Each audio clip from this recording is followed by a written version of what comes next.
ओम नमो हंताणं नमो सिद्धाणं नमो आयर्याणं नमो ओजायणं नमो लोये त्रिकाळवर्ती सौ सां मंगलम भगवान वीरो मंगलम गौतमो गणी मंगलम कुंद कुंडार्यो जैन धर्मो सुमंगलम सर्वमंगल्य मांगल्यम सर्वकल्याणकारकम प्रधानं सर्वधर्माणं जैनं जयतु शासनम्।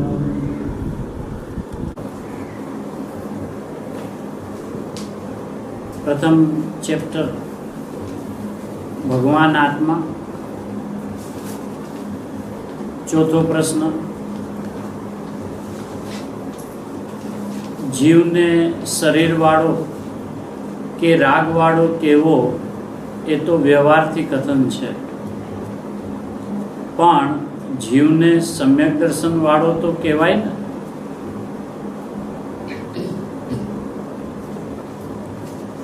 શું પ્રશ્ન પૂછાણો કે જીવને શરીરવાળો કે રાગવાળો કેવો એ તો વ્યવહારથી કથન છે, પણ જીવને સમ્યક દર્શન વાળો તો કહેવાય ને। ઉત્તર, જીવને સમ્યક દર્શન વાળો કેવો એ પણ પર્યાયથી કથન છે। जीव तो विज्ञान घन स्वरूप है। सम्यक दर्शन पर्याय तो एक अंश है ने जीव त्रिकाળી विज्ञान घन स्वरूप है। ત્રણે ત્રણ પર્યાયની પ્રધાનતાથી પૂછવામાં આવેલો પ્રશ્ન, પણ ફેરવીને પૂછ્યો પ્રશ્ન। શરીરવાળો રાગવાળો કેવો એ તો વ્યવહારનું કથન છે, પણ જીવને સમ્યક દર્શન વાળો તો કહેવાય ને। તો શરીરવાળો પણ પર્યાય વ્યવહારથી કથન એટલે કે પર્યાયની પ્રધાનતાથી કથન, રાગવાળો પણ પર્યાયની પ્રધાનતાથી કથન, તો સમ્યક દર્શન વાળો તો કહેવાય ને। તો ગુરુદેવને એ વાતનો ખ્યાલ આવ્યો કે પૂછનાર પર્યાયની પ્રધાનતાથી પ્રશ્ન પૂછ્યો છે, એટલે ગુરુદેવે ઉત્તર શું આપ્યો? જીવને સમ્યક દર્શન વાળો કેવો એ પણ પર્યાયથી કથન છે, એટલે કે જીવમાં ભેદ ઉભો પાડીને જોવામાં આવે, જીવમાં દ્રવ્યગુણ પર્યાયના ભેદ પાડીને જોવામાં આવે, અને એ પરિણામની અંદરમાં સંસાર, મોક્ષ માર્ગ કે મોક્ષ છે એમ નિમિત્તની પ્રધાનતાથી જોવામાં આવે, તો એ બધી વાત પર્યાયથી છે। પણ પોતાના ધ્રુવ સ્વભાવથી, ત્રિકાળ સ્વભાવથી જોવામાં આવે તો જીવ તો વિજ્ઞાન ઘન સ્વરૂપ છે। સમ્યક દર્શન પર્યાય તો એક અંશ છે ને જીવ ત્રિકાળી વિજ્ઞાન ઘન સ્વરૂપ છે। सम्यक दर्शन जे अंशनी अंदर में प्रगट थाय ए अंशनी ई समयनु परिणमन अने ई अंशनो ई समयनो अभिप्राय शुं होय? हूँ तो विज्ञान घन छूं, है ने? एनो ए अभिप्राय नथी के जो हूँ सम्यक दर्शन रूपे परिणमी, एटले એ તો બહાર આવીને પરિણમનને શું કહેવું? તો નિમિત્તની સાપેક્ષતાથી વાત છે કે આ બાજુ દર્શન મોહ કર્મનો અનુદય અને આ બાજુ જીવ પોતાના ત્રિકાળ સ્વભાવને લક્ષમાં લીધો, એવી વિવિકતાથી જ્યારે એ પર્યાયને સમજવામાં આવે તો એ પર્યાયનું નામ સમ્યક દર્શન છે। પણ સમ્યક દર્શનની પર્યાયના કાળે સમ્યક દર્શન નથી હોતું। જે સમયે સમ્યક દર્શન રૂપે એ પર્યાય પરિણમે છે એ સમયે સમ્યક દર્શન નથી હોતું। એ તો ભગવાન આત્મા છે, એ ભાવે પરિણમે છે. એ પરિણમેલી પર્યાયને 12માં આવીને કહે છે કે આજે અમને અમારો જેવો આત્મા હતો એવો દ્રષ્ટિમાં, જ્ઞાનમાં, અનુભવમાં આવ્યો, તો એનું નામ સમ્યક દર્શન છે, એટલે સાચું દર્શન છે. તો એ સમ્યક દર્શન નામ પણ ખરેખર તો 12 આવીને પડે છે. અનુભવના કાળે તો દ્રવ્ય પર્યાય એવા 2 વિકલ્પ પણ જ્યાં સમાપ્ત થઈ ગયા છે. બસ એક પરિપૂર્ણ પરમાત્મા હું છું એવું જ જ્ઞાન, એવું શ્રદ્ધાન અને એવું વેદન. ત્યાં દ્રવ્ય પર્યાયના વિકલ્પ જ્યાં નથી, ત્યાં જીવને સમ્યક દર્શન વાળો કેવો એ પણ પર્યાયથી કથન છે. એટલે દ્રવ્ય દ્રષ્ટિથી વાત નથી, પોતાના સ્વભાવથી જોવામાં આવે તો એ પર્યાય એક અંશ છે વસ્તુથી જોવામાં આવે તો. અને એ ન્યાયે સમ્યક દર્શન પર્યાય જે પ્રગટ થઈ છે એ એક અંશ છે, પણ વાત અંશીની છે કે જે અંશીને લક્ષમાં લેતા એ પરિણામ સમ્યક દર્શન એવા નામને પામી. ત્યાં સમયસારજીની અંદરમાં છે કે સમ્યક દર્શન જ્ઞાન ચારિત્ર એવું નામ પણ એ પર્યાયને જ માત્ર પડે છે, એવો શબ્દ છે. એવું નામ, એવો વ્યપદેશ 143 ગાથામાં છે કે એની અંદરમાં એ વાત લીધી છે કે એને મતલબ કે કયા પર્યાયને સમ્યક દર્શન એવું નામ પડે, કયા પર્યાયમાં સમ્યક દર્શન થાય એમ નહીં, કઈ પર્યાયને સમ્યક દર્શન એવું નામ પડે. તો કે જે પર્યાય હું પરમાત્મા છું એ ભાવે પરિણમી છે, એ પર્યાયનું જ માત્ર નામ સમ્યક દર્શન જ્ઞાન ચારિત્ર એવું પડે છે. એટલે એમ કહીને ગુરુદેવ ત્યાં એવો ખુલાસો કર્યો કે બીજી કોઈ પર્યાયને એવું નામ આપવામાં આવતું નથી. એટલે આ સમ્યક દર્શન વાળો આત્માને કેવો, જીવને કેવો, એ પણ પર્યાયથી કથન છે. ખરેખર પોતાના ત્રિકાળ ધ્રુવ સ્વભાવથી પોતાને જોવે તો પોતે વિજ્ઞાન ઘન સ્વરૂપ છે.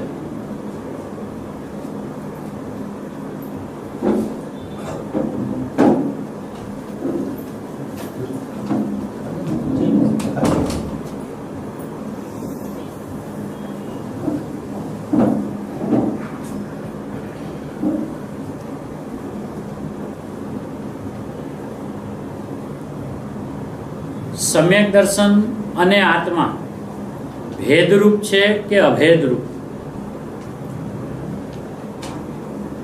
સમ્યક દર્શન આદિ નિર્મળ પર્યાય અને આત્મા અભેદ છે. રાગને અને આત્માને તો સ્વભાવ ભેદ છે. આ સમ્યક દર્શન અને શુદ્ધ આત્મા અભેદ છે. પરિણતિ સ્વભાવમાં અભેદ થઈને પરિણમી છે. આત્મા પોતે અભેદપણે તે પરિણતિ રૂપે પરિણમ્યો છે, તેમાં ભેદ નથી. વ્યવહાર સમ્યક દર્શન જે વિકલ્પ રૂપ છે તે કાંઈ આત્મા સાથે અભેદ નથી. પ્રશ્ન એક જવાબ બે. એટલે ઘણી જગ્યાએ શાસ્ત્રમાં એમ પણ આવ્યું ને કે નિર્મળ પર્યાયથી પણ ભગવાન આત્મા ભિન્ન છે. કેવળ જ્ઞાનની પર્યાયથી અને મોક્ષની પર્યાયથી પણ ભગવાન આત્મા શૂન્ય છે. 320મી ગાથાથી જોવામાં આવે તો આચાર્ય ભગવાને ત્યાં એ વાત પણ કરી છે. હા, એનો ત્રિકાળ સ્વભાવમાં અભાવ છે. તો હવે પ્રશ્ન એવો છે કે ભેદરૂપ છે કે અભેદરૂપ છે? સમ્યક દર્શનનો પર્યાય જે વર્તમાનમાં પ્રગટ થયો છે કે જે નિર્મળ પર્યાય છે કે જે ત્રિકાળ સ્વભાવમાં ત્રિકાળ અભાવ રૂપે છે, એવી વર્તમાન પ્રગટેલી પર્યાય દ્રવ્ય સાથે અભેદ છે કે ભેદરૂપ છે?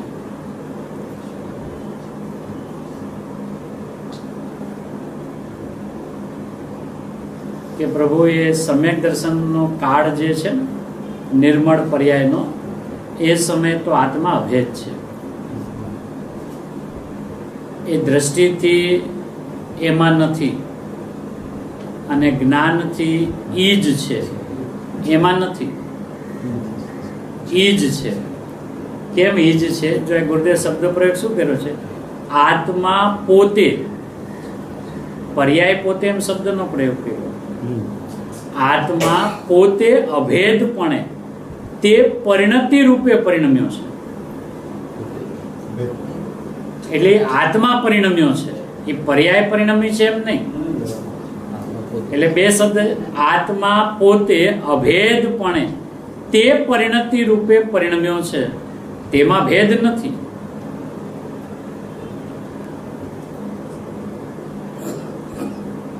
પણ એને ભેદપણે કેમ કહેવામાં આવ્યો?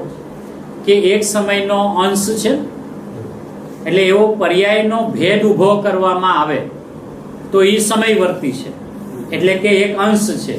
એ અંશ હોવાને કારણે ત્રિકાળ ન હોઈ શકે.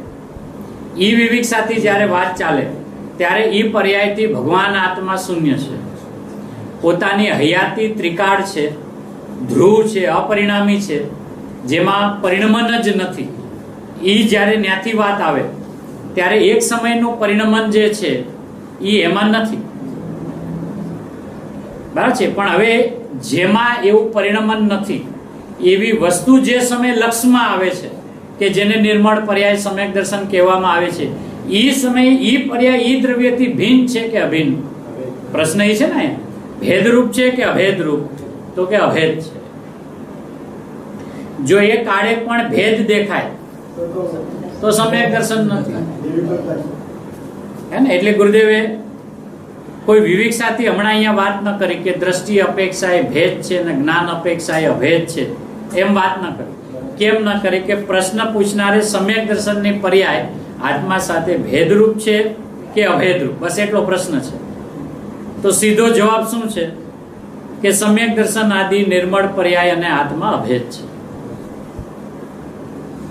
કેમ અભેદ છે?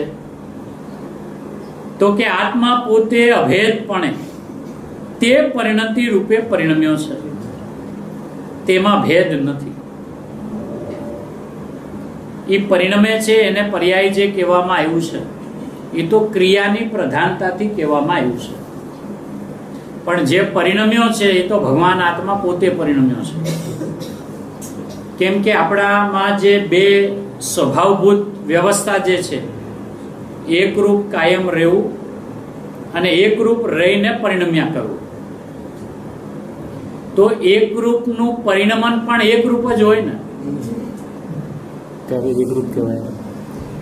જે કાયમ એકરૂપ રહેતો હોય, જે કાયમ નિત્ય હોય, જે કાયમ અપરિણામી હોય, તો એનું પરિણમન પણ એવું જ હોય ને. એટલે ઈ એક છે અને પરિણામ એનું અનેક પ્રકારનું થઈ જાય એમ બની ન શકે, તો એકરૂપ નથી. તો કે જે અનેક પ્રકારના પરિણામ તો સંયોગની પ્રધાનતાથી કહેવામાં આવ્યા છે, નિમિત્તની પ્રધાનતાથી કહેવામાં આવ્યા છે.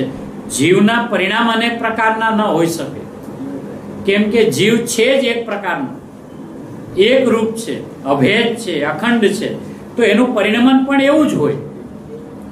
પણ હવે એ તો એનું પરિણમન એમ જ્યારે ભેદ વિવિક્તાથી વાત કરવામાં આવે કે કોણ પરિણમે કે જીવ પરિણમે, તો પરિણમનની પ્રધાનતાથી વાત આવે તો જીવ પરિણમે છે. અને જીવને સુરક્ષિત રાખીને જ્યારે વાત કરવી હોય અને બંધ માર્ગ, મોક્ષ માર્ગ અને મોક્ષને સિદ્ધ કરવો હોય તો એ આખું ક્ષેત્ર પર્યાયનું છે. એમાં બધું પર્યાયમાં હોય છે, પર્યાયમાં બધું થાય છે. એવું અમુક વસ્તુ નીકળી જાય છે, અમુક વસ્તુ નવી આવી જાય છે. નવી એટલે પૂર્વે પરિણામમાં જે અપ્રગટ હતી એ નવી પ્રગટ થાય છે, એવું બધું પર્યાયમાં હોય છે. પણ એ વાત આવી ક્યારે કે જેને વર્તમાન પરિણામની અંદરમાં રાગાદી રૂપ પોતાનું પરિણમન ભાઈશું, એ જીવને સમજાવવા માટે એમ કીધું કે દ્રવ્ય રાગ રૂપે ન પરિણમે. એ પરિણમે ને એ તો એક સમયની પર્યાય.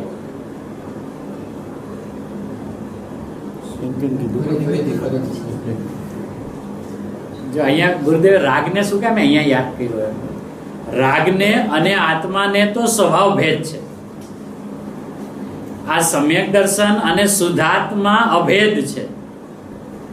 પરિણતિ સ્વભાવમાં અભેદ થઈને પરિણમી છે, આટલી વાત લીધી. અને પછી તરત પાછું નીચે વ્યવહાર સમ્યક દર્શન, જે વિકલ્પ રૂપ છે તે કાંઈ આત્મા સાથે અભેદ નથી.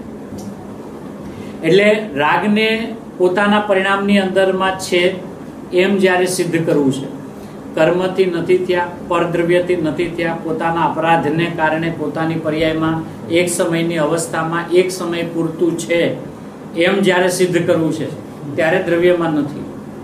બરાબર. કેમ કે જે પરિણામની અંદરમાં ભગવાન આત્મા પ્રસિદ્ધ જ નથી, એ પરિણામ જ ભગવાન આત્માના નથી. બહુ સરસ, બહુ સરસ. ન્યાય એટલો ન્યાય છે. તો ન્યાય એમ ના કે એ દ્રવ્ય પોતે જ તે ભાવ રૂપે પરિણમ્યું છે એમ ના કે. આમાં કે આત્મા પોતે અભેદપણે તે પરિણતિ રૂપે પરિણમ્યો છે. હવે આમાં કેમ કીધું કે આ સ્વભાવભૂત પરિણમન છે, અને રાગ માટે શું કીધું કે સ્વભાવ ભેદ છે, એટલે સ્વભાવરૂપ પરિણમન નથી. તો આજે જે પોતાના પરિણામ સ્વભાવભૂત પરિણમતા હોય એ પરિણામને શાસ્ત્રની અંદરમાં નિષ્ક્રિય કીધા છે, અને અન્યથા પરિણમન જે છે એને સક્રિય કીધું. તો એ પરિણમન છે, એ સમય નિર્મળ પર્યાયનું પરિણમન છે, ઉત્પાદ વ્યય છે, પણ એ ઉત્પાદ વ્યયને સક્રિય ન કીધું, નિષ્ક્રિય કીધું. કેમ કે જેવો સ્વભાવ એવું પરિણમન. તો પરિણમનથી જોવામાં આવે તો પરિણમન છે, પણ પરિણમનમાં જોવામાં આવે તો એ ખરેખર પરિણમ્યો નથી. એ તો જેવો સ્વભાવ એવું પરિણમન. તો એ પરિણમનને શાસ્ત્રમાં સમ્યક દર્શન જ્ઞાન ચારિત્રના પરિણામને નિષ્ક્રિય કહે અને રાગને સક્રિય કહે. બરાબર છે. તો હવે આજે જે નિષ્ક્રિય તત્વ જે છે એ આપણને લક્ષમાં નથી આવતું, અને જો વિકલ્પમાં લક્ષમાં આવે તો ત્રિકાળી દ્રવ્ય લક્ષમાં આવે. નિષ્ક્રિય તત્વ એટલે ત્રિકાળી દ્રવ્ય. પર્યાયની નિષ્ક્રિયતા શું છે એનો તો કોઈ દિવસ વિચાર સુદ્ધા ઉગતો નથી. બરાબર. પરિણામ તો એ ઉત્પાદ વહીવાળા, એ થવા યોગ્ય, એ સમયવર્તીના, એ નાશવાન, એ દ્રષ્ટિ ન કરવા લાયક, એ હે ઇત્યાદિ પર્યાય વિશેનું જે સ્વરૂપ સમજ્યા છે. એટલે પર્યાય નિષ્ક્રિય એ તો અંદરમાંથી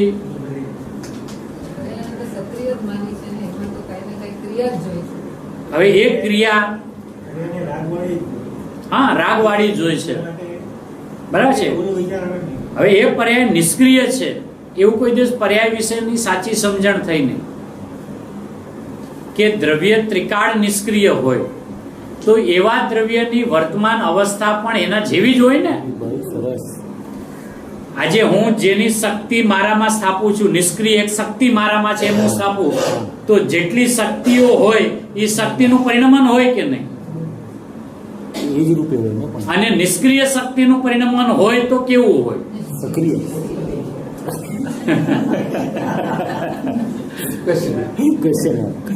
હે ને? તો ગુરુદેવે નિષ્ક્રિય શક્તિનું જ્યારે વિશ્લેષણ કર્યું, એનો વિસ્તાર કર્યો, તો એમાં એમ કે એક આત્મામાં નિષ્ક્રિય શક્તિ છે. એટલે પછી પહેલા નિષ્ક્રિય શક્તિને સ્થૂળતાથી કેવી રીતે સમજાવ્યું કે નિષ્ક્રિય તત્વ હોય, શક્તિ હોય તો એની પરિણતિ હોય ને. એટલે પહેલા શું કીધું? પરથી અને રાગથી ન પરિણમે, પર રૂપે અને રાગ રૂપે ન પરિણમે એવી એક આત્મામાં નિષ્ક્રિય નામની શક્તિ છે. બરાબર. એટલે એમ કે ભાઈ નિષ્ક્રિયનું વાચ્ય શું લેવું? તમે કે આત્મામાં નિષ્ક્રિય શક્તિ છે, તો નિષ્ક્રિય એટલે અમે તો એમ સમજીએ જેમાં કાંઈ ન થાય. નિષ્ક્રિય એટલે શું? જેમાં કાંઈ ન થાય એનું નામ નિષ્ક્રિય. હવે તમે શક્તિ કયો છો, પાછું એનું પરિણમન કયો છો. હા, તો નિષ્ક્રિયતાની વ્યક્તતા શું હોય?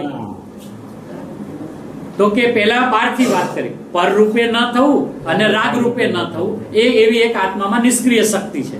હવે ઈ રૂપે ન થવું એનો મતલબ પોતા રૂપે કાયમ પરિણમ્યા કરવું. આ રૂપે ન થવું ઈ નાસ્તિથી વાત. તો અસ્થિ શું એ સમયે એ જે શક્તિ આપણી છે એની પરિણતિ કઈ નિષ્ક્રિય શક્તિની, તો કે એ સ્વભાવભૂત પરિણમ્યા કરે એને નિષ્ક્રિય કહેવાય. તો નિર્મળ સમ્યક દર્શન જ્ઞાન ચારિત્રના પરિણામ એને નિષ્ક્રિય કીધા. તો હવે એમાં પરિણમન પણ સિદ્ધ થઈ ગયું. પરિણમનની અંદરમાં આનંદ આવ્યો એ પણ સિદ્ધ થયું, પણ આનંદ આવેલાને ભોગવ્યો નહીં. હવે ભોગવ્યો નહીં એટલે શું કે પરિણમન તો આનંદનું થયું, ઉછાળા તો આનંદના આવ્યા, પણ એને હવે એ હું ભોગવું છું એવા ભાવે ભોગવતો નથી. કેમ નથી ભોગવતો એવા ભાવે? કે એ પર્યાય એ આનંદની સાથે તન્મય છે. એ એકાકાર હોવાને કારણે એનાથી ભિન્ન નથી, બહુ સરસ. એ અભિન્ન છે. અનંત ગુણથી ભગવાન આત્મા અભિન્ન છે, તો એ અભિન્નની દરેક વસ્તુને અલગથી ભોગવવાની ન હોય. એટલે આનંદના વેદનના કાળે પણ આનંદનો અભોગતા છે. હવે એ અભોગતાનું વાચ્ય એમ સમજે છે કે એમાં આનંદનો ભોગવટો ન થાય, એનું નામ અભોગતા. એટલે એ પોતાના જ્ઞાનમાં શું બેસાડો? અભોગતા એટલે શું? કોઈને ભોગવવાના નહીં. અકર્તા એટલે શું? કોઈનું કરવાનું નહીં. બરાબર છે? એટલે અકર્તા ને અભોગતા સમજ્યા છે એ આ વાક્યથી સમજ્યા છે. અકારક અવેદક તો કે છે કે એ અભોગતા હું છું, પણ કેવા પ્રકારનો અભોગતા છું અને મને અભોગતા શું કામે કહેવામાં આવ્યો? તો એક તો મારામાં ભોગતા નામની પણ શક્તિ તો છે, એકલી અભોગતા શક્તિ નથી ને, એકલી અકર્તા શક્તિ નથી ને, એક કર્તૃત્વ શક્તિ પણ છે ને આપણા. અને બધી શક્તિ એક સમયમાં એક સાથે છે ને, તો પછી હું ખાલી અભોગતા કેમ? ખાલી અકર્તા કેમ? કરતા કેમ નહીં? ભોગતા કેમ નહીં? અને એ પણ મારી શક્તિઓ છે. કોઈ મારો અપરાધ, મારો દોષ તો નથી. આપણામાં ને આપણામાં બે વિરુદ્ધ શક્તિઓ એક સમયમાં એક સાથે. તો કે છે કે આ પરિણમે જે છે એને કરતા કહેવાય. પરિણમન જે થયું તો સ્વયં પરિણમે છે, માટે કરતા છે. હવે એ સ્વયં પરિણમ્યું છે એટલે અભોગતા છું. પરિણમન હોય ને એ વેદન વગરનું ન હોય. પરિણમન તો જેવું પરિણમન થયું એટલે એમાં વેદન હોય જ, પણ એ વેદનને કરે અને વેદે એમ ન હોય. એટલે એક જ સમયની અંદરમાં એ પરિણમે પણ અને એ જ સમય એને વેદે. પણ એને ખ્યાલ શું આવ્યો કે આવું જે પરિણમવું અને વેદવું જે છે એ તો સ્વભાવભૂત છે. એ સ્વભાવભૂત હોવાને કારણે હું અકર્તા અને અભોગતા છું. એટલે ભોગવીને કહે છે કે હું અભોગતા છું એ જ સમય. વેદીને કહે છે કે હું અવેદક છું. એટલે એમાં અવેદક એટલે લુખો છે, ખાલી છે એમ નહીં, પોતાના અનંત સ્વભાવથી શક્તિઓથી લબોલબ ભરેલો છે. પણ એની નિષ્ક્રિયતા શું? સક્રિયતા તો અનાદિકાળથી પરિચયમાં આવી અને સક્રિયતામાં લીધા એકલા રાગાદિના પરિણામ. પણ આચાર્ય ભગવાન કહે છે કે ગુરુદેવ એમ કહે છે કે ભાઈ એક શક્તિ નિષ્ક્રિય મૂકી છે આચાર્ય ભગવાને, તો એ શક્તિ કઈ કામ કરે કે નહીં? કરે છે. એ શું કરે? કે સ્વભાવભૂત પરિણમ્યા કરે. તો કે જો પરિણતિ કયો તો સક્રિય થઈ ગઈ, શક્તિ કયો તો નિષ્ક્રિય છે.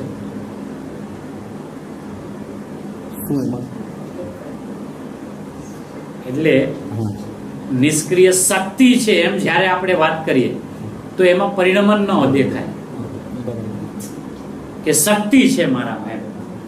અને એ જ શક્તિને એમ કહો ને કે આ શક્તિ વ્યક્ત થાય છે તો સક્રિય. એ અપેક્ષા એ સક્રિય એમ. વેદનમાં શું ફેર પડે? હે? એમાં વેદનમાં શું ફેર પડે? વેદનમાં આંતરો પડ્યો ને, વસ્તુ જેવી છે એવી લક્ષમાં ના આવી.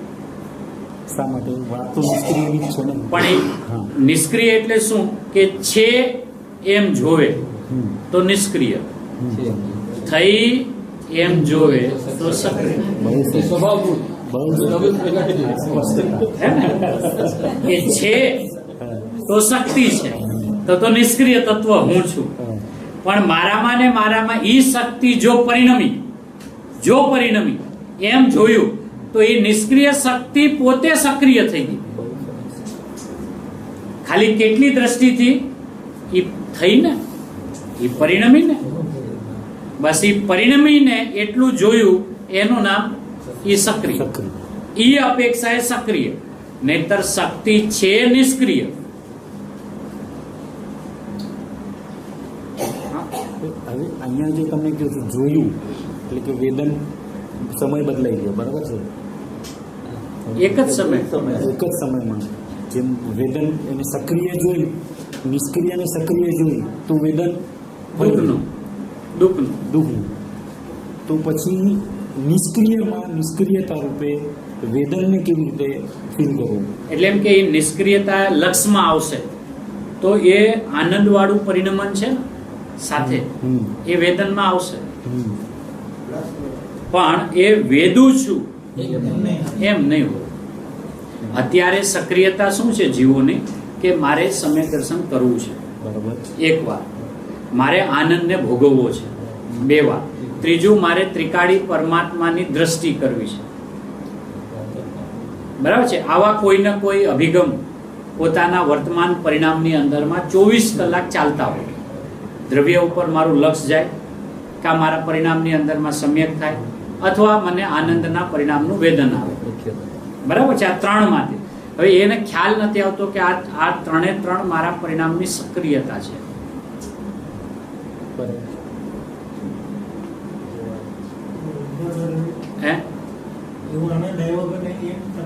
હા, બરાબર છે. એટલે કોઈને કોઈ પોતાના ને પોતાની શક્તિઓ એનું વર્તમાન પરિણમન થયું કે નહીં એની તપાસ ચાલતી હોય. બરાબર છે? હવે તપાસના કારણે એ પરિણામ નિષ્ક્રિય રૂપે પોતાને ન જોઈ શકે, કેમ કે સંશોધન કર્યા કરે છે ને, થયું કે નહીં, આવ્યું કે નહીં, દ્રષ્ટિ ત્યાં ગઈ કે નહીં, શ્રદ્ધામાં અંતર પડ્યો કે નહીં, એને આનંદની મોર છાપ જે લાગવી જોઈએ એની એક ઝલક મળી કે નહીં. તો હવે એ પરિણામ એટલા બધા સક્રિય છે કે એને પોતાને ખબર જ નથી કે મારામાં પણ એક નિષ્ક્રિય નામનું પરિણમન છે. હા,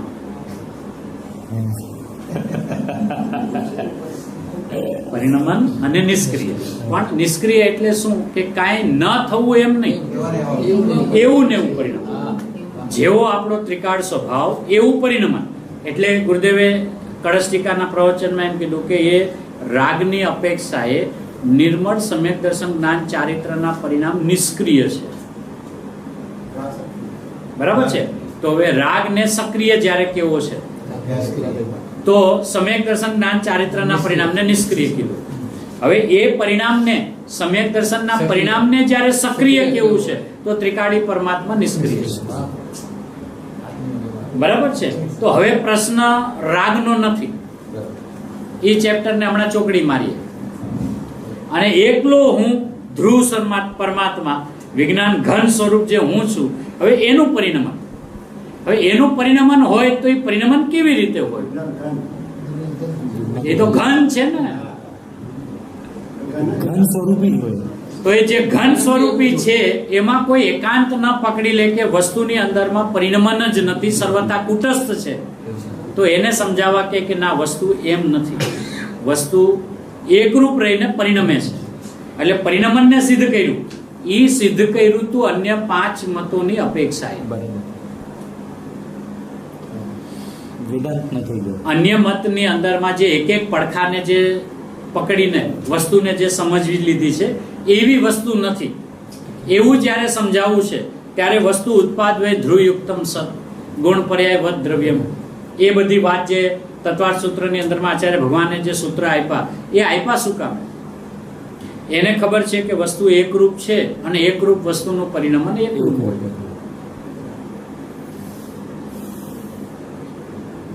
તો હવે એકરૂપ પરિણમન દ્રષ્ટિમાં નથી આવતું, એને અનેક દેખાય છે ને. આ અનેકતા દેખાણી ક્યારે? એક રૂપ ન દેખાણું, એક રૂપ લક્ષમાં ના આવ્યું, એનું નિષ્ક્રિય તત્વપણું કેવી રીતે હોય મારું એ મને ખ્યાલમાં ના આવ્યું. બસ એમ ખ્યાલમાં લીધું કે આપણો ધ્રુવ સ્વભાવ છે ને એ નિષ્ક્રિય છે.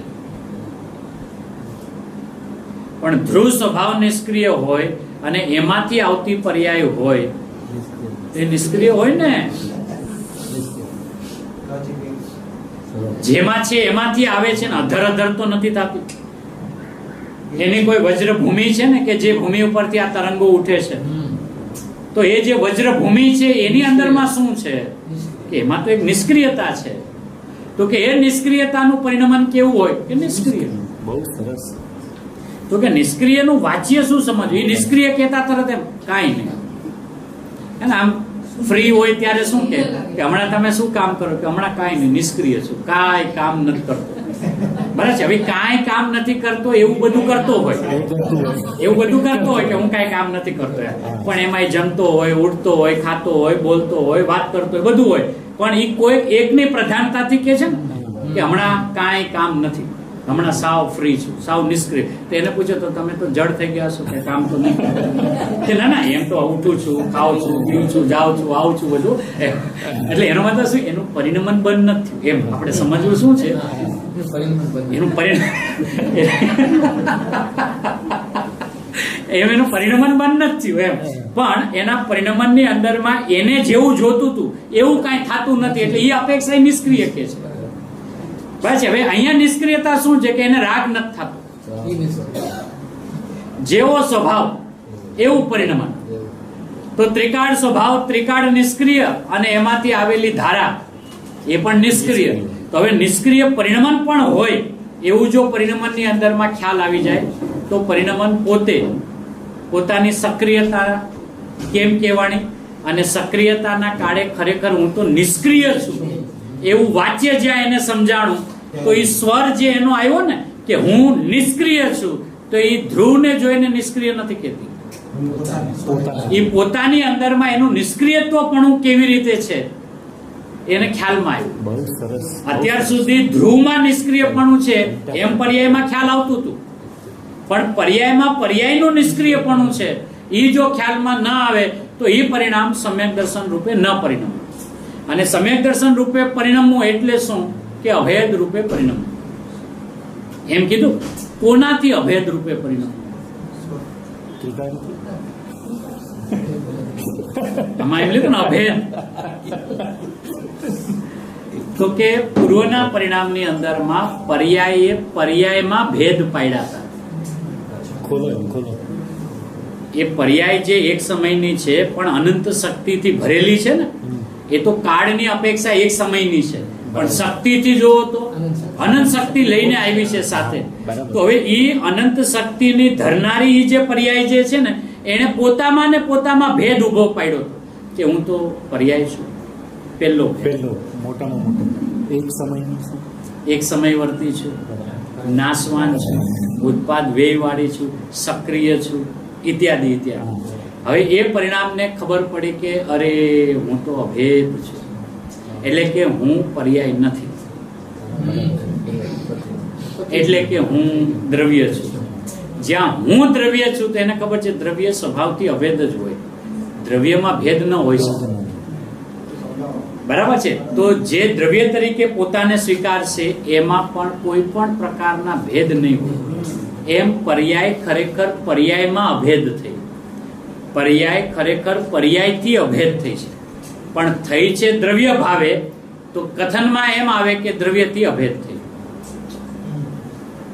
કથનમાં શું આવશે? દ્રવ્યથી અભેદ થઈ. પણ દ્રવ્ય પર્યાયની જે સ્વતંત્રતા છે એની બંનેની બે સ્વાભાવિક ભિન્નતા જે છે એ તો અનુભૂતિના કાળે પણ ભિન્ન છે, અનુભૂતિના વગર પણ ભિન્ન છે.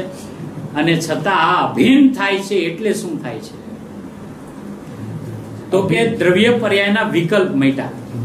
એક વચન શૈલી એમ આવે કે આ દ્રવ્ય છે અને આ પર્યાય, એવા વિકલ્પ મટ્યા. તો કે ઉભા રહો, ઈ પણ હજી થોડાક ઊંડાણમાં જાય. આ દ્રવ્યને આ પર્યાય એમ નહીં, આ પર્યાયને હું દ્રવ્ય, એવા વિકલ્પ મટ્યા પર્યાયમાં પર્યાયને. બરાબર. એ પર્યાયની અંદરમાં એની ભેદતા શું હતી, એની ભિન્નતા શું હતી કે એ પોતાને ષટકારકથી પરિણમે છે એમ જોતી હતી. મારા કરતા કરમ કરણ સંપ્રદાન અપાદાન બધું મારામાં છે એમ જોતી હતી. હું મારા ક્ષણિક ઉપાદાનથી થાઉં છું એમ જોતી હતી. તો એ બધો પર્યાયમાં પર્યાયે પોતા વિશે ઉભો કરેલો ભેદ હતો. બરાબર, બહુ સરસ. એ ષટકારકથી અભેદ છે એમ કીધું. અને ષટકારક આપણામાં શક્તિ છે, એક એક શક્તિ, કર્તા કરમ કરણ સંપ્રદાન અપાદાન અધિકરણ બધી. હવે ઈ શક્તિઓ પર્યાયમાં વ્યાપી છે. ગુરુદેવ જ્યારે શક્તિનું વર્ણન કરે ત્યારે એમ કહે બરાબર છે. તો એ પર્યાયની અંદરમાં વ્યાપેલી જે શક્તિ છે, તો દ્રવ્યમાં 6 શક્તિ 6 પણ નથી. એના નામ ભેદ થી જ્યારે વાત બતાવી હોય, એની દરેકની જુદી જુદી આઈડેન્ટિટી જ્યારે બતાવી હોય તો એ 6 છે. પણ અનંતથી વાત જ્યારે બતાવી હોય તો અનંતને ધરનારું એક દ્રવ્ય છે એમ જ્યારે વાત બતાવતો અનંત શક્તિઓ એમાં ગર્ભિત થઈ ગઈ. પછી અનંતપણે ન રહી, બધું એક રૂપ. અહીંયા પર્યાયમાં પ્રગટ થતાની સાથે એને 6 પ્રકાર પોતામાં ભિન્ન ભિન્ન દેખાણા. આ થઈ એનો કરતા કોણ, આનું કારણ કોણ, આનું કર્મ શું, આનું અપાદાન શું, આનું અધિકરણ શું, આનું સંપ્રદાન શું, થવા થઈ એમાં. તો એવા જે પર્યાયે ભેદ ઉભા પાડ્યા પોતામાં, અથવા હું થઈ પેલો ભેદ, હું થઈ પેલો ભેદ. સમજો શાસ્ત્રનો અભ્યાસ ન હોય, ષટકારકના નામ ન ખબર હોય, કર્તા કર્મ કરણ, અને ખાલી એટલી ખબર હોય કે મારામાં દરેક વખતે થાય છે, બરાબર છે. એટલે હવે એને ખબર પડે કે ના, હું તો હોઉં છું, બરાબર છે. હવે જ્યાં હું હોઉં છું એટલે થાય છે એની દ્રષ્ટિ મટી. એ હોવા વાળો પોતાને થાય છે એમ જોયો એટલે પેલો ભેદ.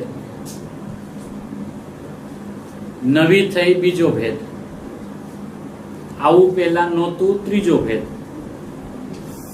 આવું હમણાં સમજાણું ચોથો ભેદ.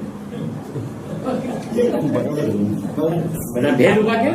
કારણ કે આપણે જયારે ગુરુદેવના પ્રવચનમાં બેઠા હોય તો આપણે એક પર્યાયમાં કેટલું બધું નક્કી કરીએ. કાલે આવી નહોતી ખબર, આજે આ ખબર પડી, આજે તો ગુરુદેવ ધમાલ કરી, આજે તો ગુરુદેવ ખૂબ ખુલાસા કર્યા એમ. તો એનું બધું પર્યાયની અંદરમાં બધું એક સાથે જ્ઞાન થાય છે ને. એ તો એક સમયને પર્યાય તો કાળથી કહેવાય છે, જે તો અનંત શક્તિની ભરેલી છે ને, તાકાત છે એક પર્યાયની અંદરમાં એમ. એટલે હીણી નથી. એટલે એક સમયમાં પણ એ ઘણું બધું એક સમયમાં એક સાથે કામ કરી લે. એ જાણી લે, માની લે, માણી લે, બધું કરીને વ્યય થઈ જાય. એમને પેલી માને, પછી વાડી માનશે, ત્રીજી વાડી માનશે, એમ ખો દઈને ન જાય. જો મેં જાણ્યું, હવે તું માન, તારે જાણવાનું નહીં. મેં જાણવાનું કામ કર્યું, હવે બીજી એને ત્રીજા કહો કે મેં માની લીધું છે, તારે માનવાનું, તારે હવે ખાલી માણવાનું. તો એમ ખો નહીં, તો આ વ્યવસ્થા નથી. આ ઉભો પોતાની અંદરમાં જ પોતાને એક સમયની અંદરમાં હું ભગવાન છું, અનંત શક્તિનો ધારક છું, એવું એ જે જ્ઞાન, શ્રદ્ધાન, અનુભવ, વેદન કરી લે છે, ત્યારે એને ખબર પડે છે કે આ અભેદ થઈ એટલે શું થયું. કે દ્રવ્ય પર્યાયની સ્વાભાવિક ભિન્નતા તો કાયમ રહે છે, વિકલ્પ મીટા. એ સંબંધીના વિકલ્પ મળ્યા. એ સંબંધીના વિકલ્પ શેમાં ચાલતા હતા? પર્યાયમાં. તો પર્યાયમાં પર્યાયને વિકલ્પ મળ્યા. કે અત્યાર સુધી હું દ્રવ્ય ની સમજતી હતી, દ્રવ્યમાંથી આવું છું એ વાત એ અપેક્ષા છે, પણ જેમાંથી આવું છું ને એટલે એની નથી, બસ એ જ છું, બસ એમાંથી આવી છે એ વ્યવહાર, એ જ હું છું, એ નિશ્ચિત. બહુ સરસ, બહુ સરસ. તો એ જ હું છું એવું જ્યાં પરિણમન થયું તો એને ખરેખર પરિણમન કહેવાતું નથી, કારણ કે છે એવું પરિણમી છે, સ્વભાવભૂત પરિણમી છે, તો એ નિષ્ક્રિય છે. બહુ સરસ. એને તો એ પરિણામની વ્યવસ્થાથી જોવામાં આવે તો આત્મા અભેદ છે. અને પછી ત્રિકાળથી વાત કરવામાં આવે, ત્રિકાળ દ્રવ્ય અને વર્તમાન પ્રગટ થયેલી પર્યાય, એવા બે વિભાગથી વાત કરવામાં આવે તો એ પર્યાય એ સમય દ્રવ્યમાં અભેદ છે. હવે દ્રવ્યમાં અભેદ છે એટલે દ્રવ્ય ભાવે અભેદ છે, દ્રવ્યમાં અભેદ છે એટલે દ્રવ્ય ભાવે અભેદ છે. એ હું દ્રવ્ય છું બસ.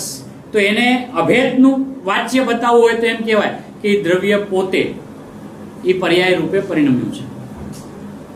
ત્યાં પર્યાય પરિણમી નથી, પરિણમે છે એનું નામ પર્યાય છે, પણ જે પરિણમ્યું છે એ તો દ્રવ્ય છે. બરાબર છે? તો કયું દ્રવ્ય? ત્રિકાળ દ્રવ્ય, અપરિણામી દ્રવ્ય, એક સમયવર્તી દ્રવ્ય? માત્ર દ્રવ્ય. એટલે સમયવર્તી જે પરિણામ છે એ પરિણામ પોતાના પરિણામત્વને ભૂલીને હું દ્રવ્ય છું એવા ભાવે પરિણમી ને, તો દ્રવ્ય પરિણમ્યું. આવું જ્યારે નહોતું સમજાતું ત્યાં સુધી પર્યાય પરિણમતી હતી.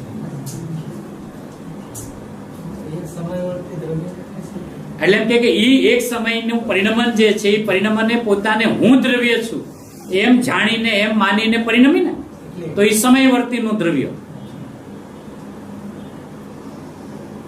અને એ જ સમયે આપણી ત્રિકાળ હયાતી,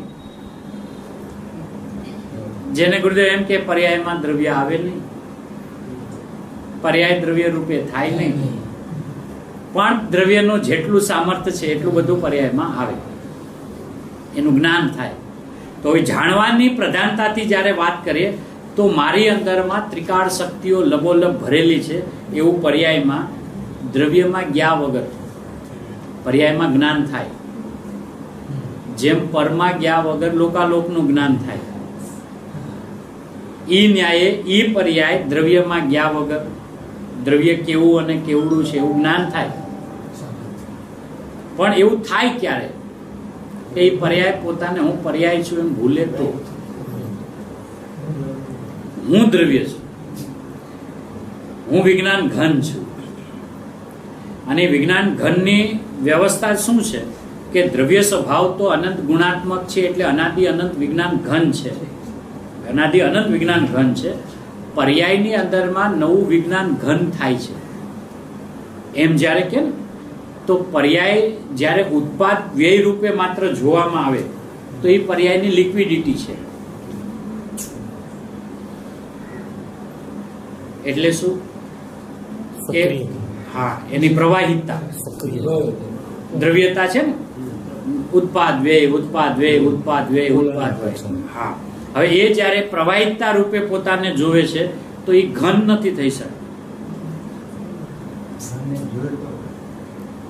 બરાબર છે? પણ એ પર્યાયમાં પોતાની ક્વોલિટી એવી છે કે જેમ કે પાણી છે, પાણી તો પાણી પ્રવાહ રૂપે છે, અને એ જ પાણીને ગ્લાસની અંદરમાં ફ્રીજમાં પણ ફ્રીજરમાં ફ્રીઝરમાં પણ ફ્રીઝરમાં મૂકવામાં આવે તો એ બરફનું ચોસલું થઈ જાય, ઘન સ્વરૂપ. તો હવે એની ઘનતા એના દરેક પરિણમનમાં હશે ને, બહારથી તો આવતી નથી, દ્રવ્ય એને ઘનતા દેતું નથી. અને આ પર્યાય લિક્વિડ વાળી એ પોતે વિજ્ઞાન ઘન થઈ, પોતે વિજ્ઞાન ઘન થઈ ને, તો એનો મતલબ એનામાં એવી તાકાત છે. શેમાં? પર્યાયમાં. હવે એ પર્યાયમાં એની જે વિજ્ઞાન ઘનતા આવી કેવી રીતે? તો એમ કે જે બરફને મૂકવામાં આવે પાણીને, ત્યારે પાણીના પ્રવાહમાં હોય, એનું ફોર્મ પાણીના પ્રવાહમાં હોય, પાણીના સ્વરૂપમાં. પછી જ્યાં એને ફ્રીજમાં મૂકો તો ઠંડુ થાય, બરફ ન થાય. ફ્રીજમાં મૂકો ને તો એ પાણી ઠંડુ થાય, પાણી તો રહે પણ ઠંડુ થાય, પણ બરફ ન થાય.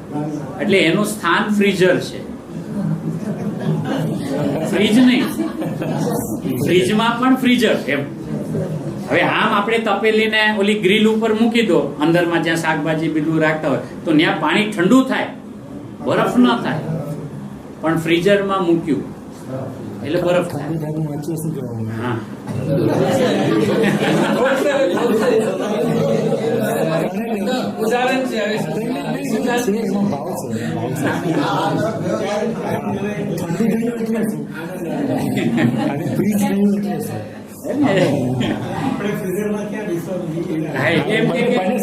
આજે એને એ વ્યવસ્થા એટલે પહેલા તો એનું સ્થાન કે કયા સ્થાનમાં જવાથી પાણીનો પ્રવાહ સ્વભાવ પણ વિજ્ઞાન ઘન થઈ જાય, એટલે પહેલા સ્થાન, પછી એની લાયકાત, એની પોતાની પરિણામની શક્તિ, એની શક્તિ. હવે એ પોતામાં જાય, પોતાના સ્વક્ષેત્રમાં પર્યાય, અને એની શક્તિની અંદરમાં એ લીન થાય. એટલે જેટલું એને ભેદ ઉભો કર્યો છે ને એ બધા ભેદોને સમાવી દે.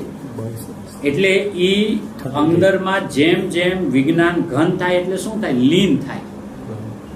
એ પાણીમાં પાણી લીન થાય. બરફ બારમાં તો છે નહીં, પોતામાં છે. હવે પાણી પાણીમાં લીન થતું ગયું, ના લીન. આ ફ્રીઝર ની વાત ચાલે, ઠંડાની વાત પછી આવશે હે ને. આ વિજ્ઞાન ઘન થયું કેવી રીતે? તો કે એ પરિણામની વ્યવસ્થા શું છે? પરિણામે પોતાની પ્રવાહિતતાને એ જેમ જેમ ચારિત્ર, ફ્રીઝર એટલે શું? ચારિત્ર, સ્થિરતા. જેટલી એની સ્થિરતા પર્યાયની, પર્યાયમાં પર્યાય વિશે થઈ, પણ પર્યાય ભાવે નહીં. થઈ પર્યાયમાં, પણ પર્યાય ભાવે નહીં. હું દ્રવ્ય, હું દ્રવ્ય, હું દ્રવ્ય, હું દ્રવ્ય, હું દ્રવ્ય, એમ જેટલી લીનતા થઈ એ લીનતા વધતા વધતા વધતા ચોસલું થઈ ગયું હે ને. એટલે એમ કે આજે એ મુનિરાજો જે કરે છે એને જે કેવળ જ્ઞાન થાય છે, અને એ જે વિજ્ઞાન ઘન એ થાય છે કેવી રીતે? એના પરિણામની પણ પ્રવાહિતતા છે. હવે એ વિજ્ઞાન ઘન સ્વરૂપની અંદરમાં ડૂબ્યા અને ન રહી શક્યા, તો ફ્રીઝર વાળું હવે નહીં, હવે ફ્રીજ વાળું ઠંડુ પાણી, ઠંડુ પાણી. એટલે સવિકલ્પ દશા જે છે, એ સવિકલ્પ દશા જે થઈ ને એ ઓલી ઠંડકની ઠંડક છે. એટલે એમ કે એનો એક અંસાર છે, પણ એ જે ફ્રીઝરની જે ઠંડક છે એ આ નથી, પણ ઉકળાટ પણ નથી.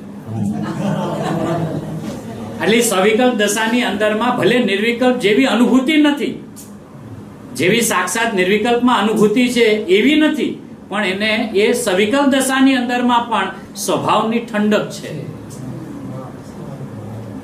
એટલે બહાર છે છતાંય અંદર છે, અને છતાંય બહાર છે, છતાંય બહારમાં નથી. એટલે આજે એ અંદરમાં ને અંદરમાં આખી રમત. આપણું મુનિ પણ હમણાં બધાને આવીને કેવળ જ્ઞાન થશે ને તો આપણને પૂર્વના ભાવિના પરિણામો કેવી રીતે પ્રગટશે એનું વર્તમાનમાં જ્ઞાન થાય તો આપણો ફોર્સ વધી જાય ને.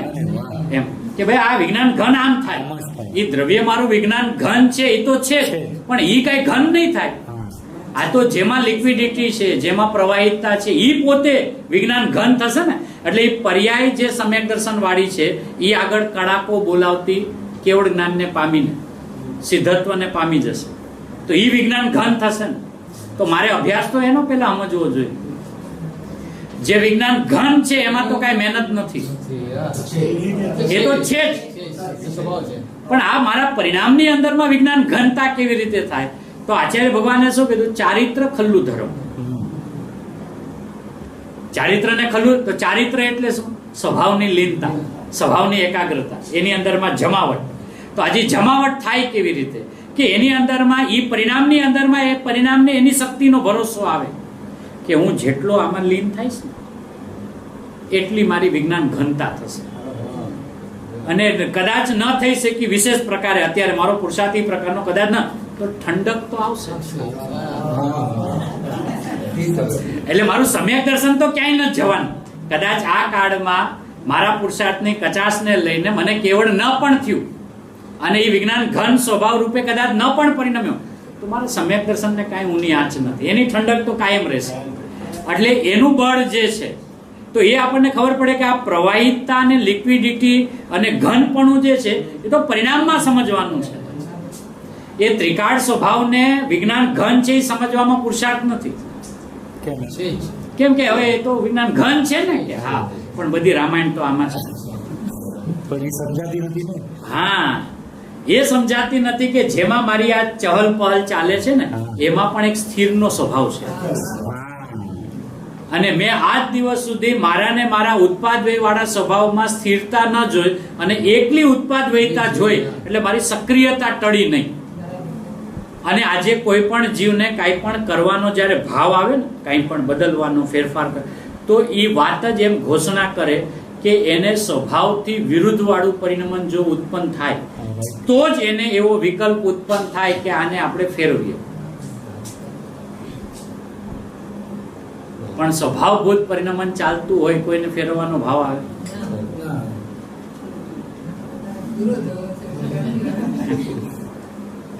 આ આપણી કર્તૃત્વ બુદ્ધિ છે ને, એને લઈને પરિણામ ફેરવતો નથી હો. એ અપેક્ષાથી બધા વચનો છે હો. આ જયારે એમ કે ને એની કર્તા બુદ્ધિને કારણે એમ કે આખો દી પરિણામને ફેરબદલ કર્યા કરે છે, ખરેખર એમ નથી. ખરેખર એની વાસ્તવિકતા જોવામાં આવે તો દરેક જીવને પરોક્ષની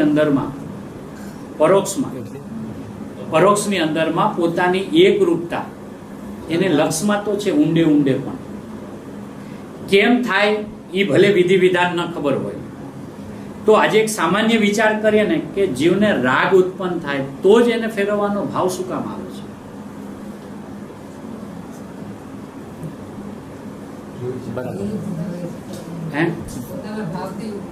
એટલે એનો મતલબ શું છે? ક્યાંક એને પરોક્ષમાં ઊંડે ઊંડે અવિરુદ્ધ સ્વભાવ ખ્યાલમાં છે ને. એની કર્તૃત્વ બુદ્ધિને લઈને નહીં, એ તો એક સમજાવવા માટે, કારણ કે કર્તૃત્વ બુદ્ધિ તો પર માટે લાગુ પડે.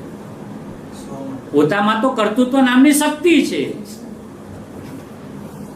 એટલે ખ્યાલ જ શું કહું છું ભાઈ કે આજે આપણા જીવનની અંદરમાં જે સમયે રાગ દ્વેષના પરિણામ ઉત્પન્ન થાય ને, એટલે પેલો જીવને વિકલ્પ આવે કે આ પરિણામ ન થવા જોઈએ. એક સામાન્ય વિચાર આપણે કરીએ, બરાબર છે. હવે એમાં એનું સંશોધન કર્યા વગર શું કે આપણી કર્તા બુદ્ધિ છે ને એટલે કે ના, હમણાં કર્તા બુદ્ધિને ડિપોઝિટ રાખો, આવો ભાવ મને આવે જ શું કામ? અને ફક્ત આવા જ પરિણામ, આ હમણાં સમ્યક દર્શનના પરિણામ પ્રગટ થાય તેવો ભાવ આવે કે આ બદલી જાઓ, આ ટળી જાઓ, આને ફેરવી નાખો.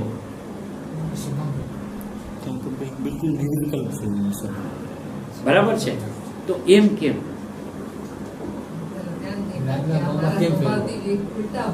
એટલે એને ક્યાંક ને ક્યાંક સ્વભાવ મારો શુદ્ધ છે, પૂરણ છે, એની અંદરમાં આવા પ્રકારનું કાંઈ છે જ નહીં. એમ પરોક્ષની અંદરમાં પણ ઊંડે ઊંડે ગંધ તો છે દરેક જીવ.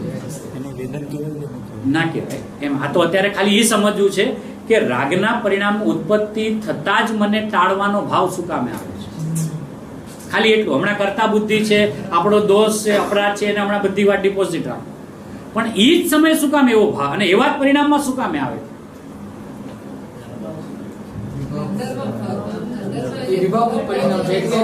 પણ વિભાવ પરિણમન છે તો ક્યાંક એને લક્ષમાં સ્વભાવ કોને કહેવાય ખબર હોવી જોઈએ ને. કોના પડે કેવું કે આ વિભાવ છે? હા, પરોક્ષની અંદરમાં એ તો અજ્ઞાન છે એટલે કીધું કે આપણો સ્વભાવ લક્ષમાં નથી આવ્યો, પણ અજ્ઞાન અવસ્થામાં પણ ક્યાંક આપણને આવી ગંધ તો છે ને. નહીતર આવો પ્રયત્ન ઈ રાગને ટાળવાનો શું કામે કરે? એવો ભાવ એને શું કામે આવે? ઈ પણ એને જો પોતાનું જ પરિણમન લાગતું હોય, હે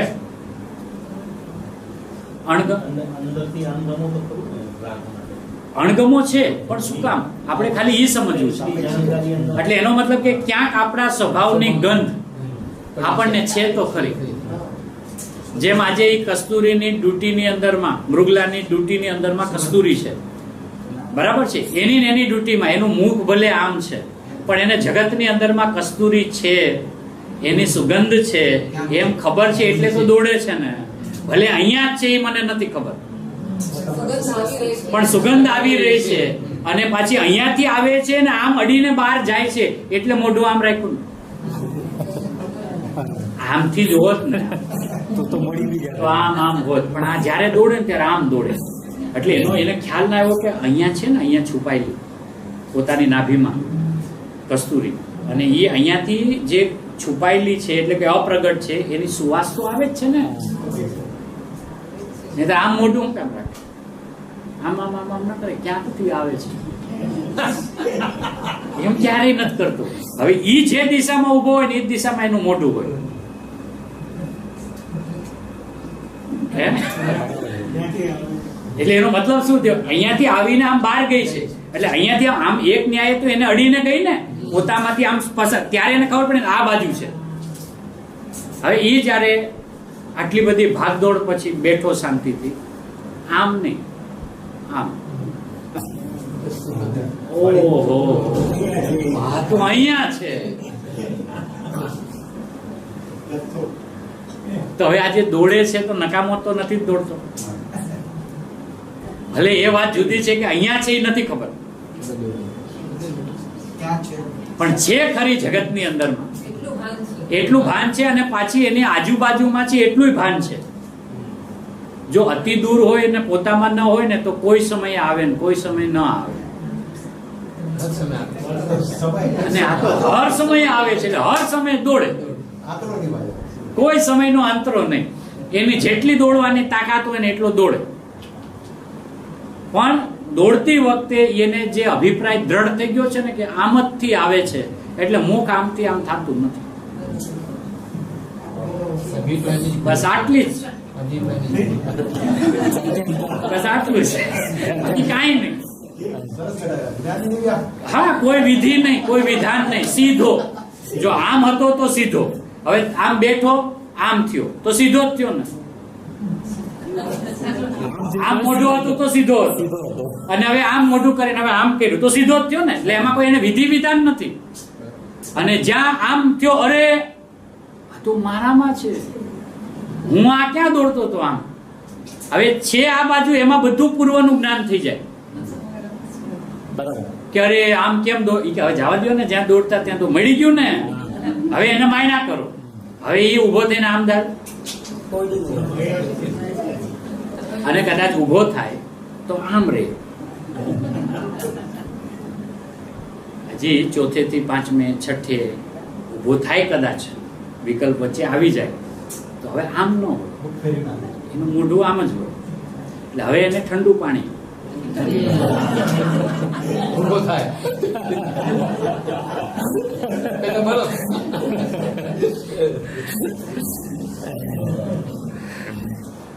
આપણા પરિણામની અંદરમાં વિજ્ઞાન ઘનતા છે, એ જો વિશ્વાસ આવી જાય ને, અને આની અંદરમાં કઈ ખરેખર છે નહીં, બસ હું મારા સ્વભાવમાં લવલીન થાવ, એને ચારિત્ર કીધું, ચારિત્રને ખુલ્લું ધર્મ કીધું, તો ચારિત્ર લીનતા થાય.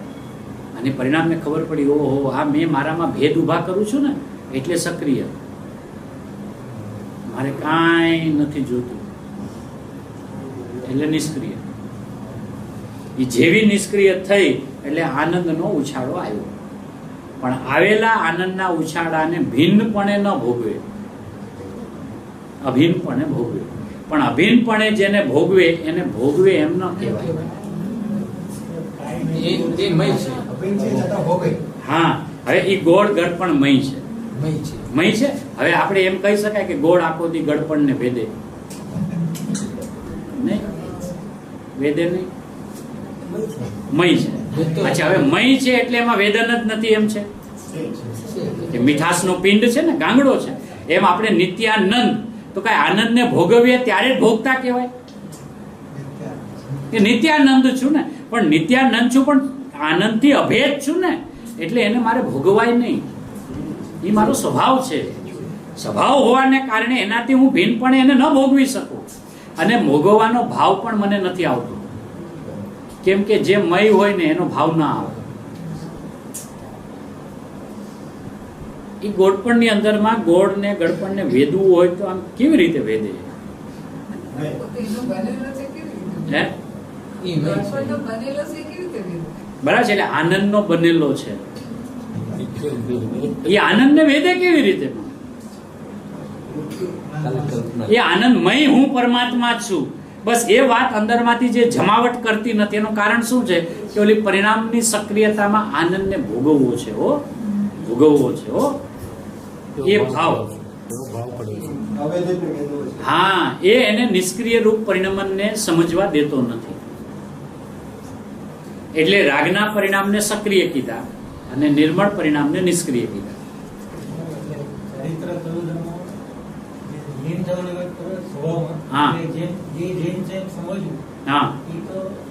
એટલે સમજવું આવ્યું, એમાં માનવું આવ્યું, અને હવે આવ્યું માનવું. ચારિત્ર એટલે ખરેખર લીનતા, વિતરાગતા, શાંતિ.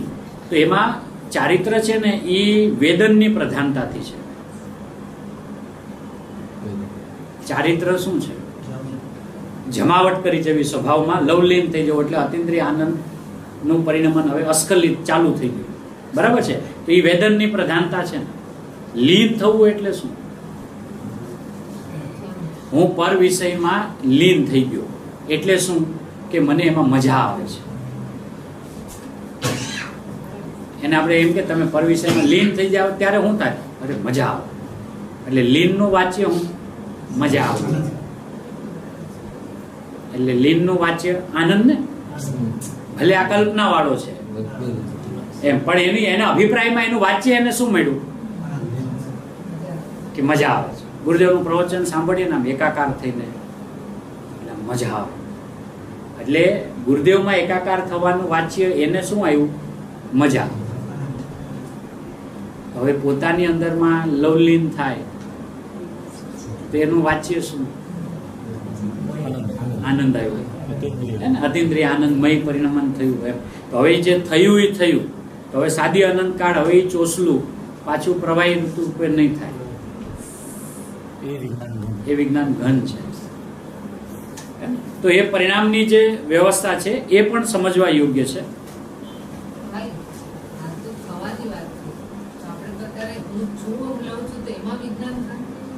એટલે એમ કે એને સમજાણું ને, આજે એનો જે પરિણામનો પણ પ્રવાહ ક્રમથી જો જોવામાં આવે તો એ સ્વીકૃતિ ભેગો એ સીધો ઘન નથી થતો, પણ જેટલી સ્વીકૃતિ થઈ એટલો ઘન છે.